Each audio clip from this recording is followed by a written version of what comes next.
एक फ्रस्ट्रेटेड आदमी के कितने बयानों का मैं जवाब दूं। उनको अब वो इलेक्शन से फारिग हो चुके हैं, किसी और सीट पे तो उनका उम्मीदवार है नहीं। अब जो फ्रस्ट्रेशन की उनको बीमारी हो चुकी है, उनको अब दिल्ली जाके, क्योंकि वो रहते दिल्ली में ही हैं, उनको दिल्ली जाके इस फ्रस्ट्रेशन का कोई इलाज ढूंढना चाहिए। तमाम सीटों पे बीजेपी के उम्मीदवार थे, तो उस वक्त तो कमल को यहाँ पे फुलाने की कोशिश की गई, वो नाकामयाब रहे। इस बार बीजेपी मैदान में नहीं उतर रही है, क्योंकि बीजेपी दूसरों के साथ जो है मिलके इलेक्शन लड़ रही है। अब फर्क सिर्फ इतना है कि हम खुल्लम खुल्ला जो है इंडिया अलायंस के साथ मिलके ये इलेक्शन लड़ रहे हैं। बीजेपी वाले जो है थोड़ा सा इस चीज़ को छुपाने की कोशिश कर रहे हैं, लेकिन उसमें भी वो नाकामयाब रहे। पिछले दिनों जो तरुण चुग साहब श्रीनगर आए और श्रीनगर में अल्ताफ बुखारी साहब के घर गए, वहाँ सजाद लोन को भी बुलाया गया। उससे सीधा पता चल जाता है कि बीजेपी के अपने उम्मीदवार ना सही, लेकिन कमल के फूल के तरफ से अपनी पार्टी और पीपल्स कॉन्फ्रेंस के उम्मीदवार होंगे।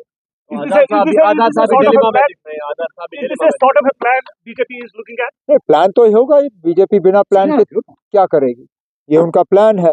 और मुझे लगता है कि लोग इस प्लान को अच्छी तरह से अब समझ गए हैं, और ये लोग जो बीजेपी की तरफ से इलेक्शन लड़ रहे हैं, इनके लिए इलेक्शन जीतना मुश्किल ही नहीं बल्कि नामुमकिन होगा।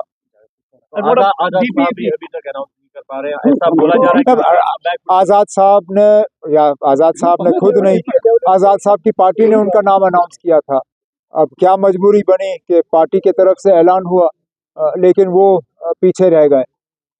अब लड़ेंगे नहीं लड़ेंगे, कब लड़ेंगे, ये उनको खुद तय करना होगा। And what about North Kashmir, sir? Sajad Loon very strong contender. हर कोई अपने जगह में स्ट्रॉन्ग कंटेंडर होता है।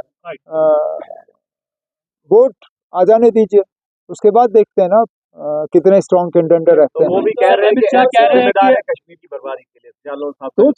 अब वो छोड़िए ना, जब नॉर्थ कश्मीर का कैंपेन शुरू होगा, जो जवाब हमें उनको देना होगा वो दे देंगे।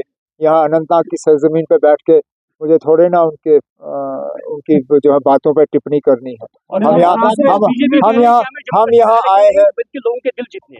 हाँ, बीजेपी कह रही है कि हमें जीत जाए। लेकिन अब जब आप लोगों के दिल नहीं जीत पाए, तभी तो आप इलेक्शन नहीं जीत पाओगे ना।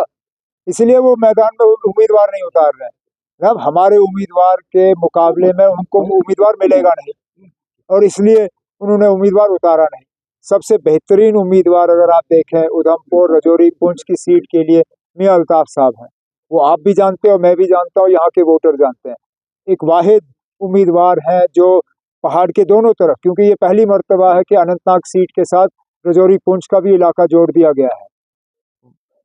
हमारे मियां अल्ताफ साहब एक वाहिद उम्मीदवार है जो पहाड़ के दोनों तरफ लोगों की नुमाइंदगी जो है सही तरीके से कर पाएंगे। और मैं ये उम्मीद करता हूँ कि 7 तारीख को जब वोट डालने का दिन होगा, लोग भी इस चीज को कबूल करेंगे।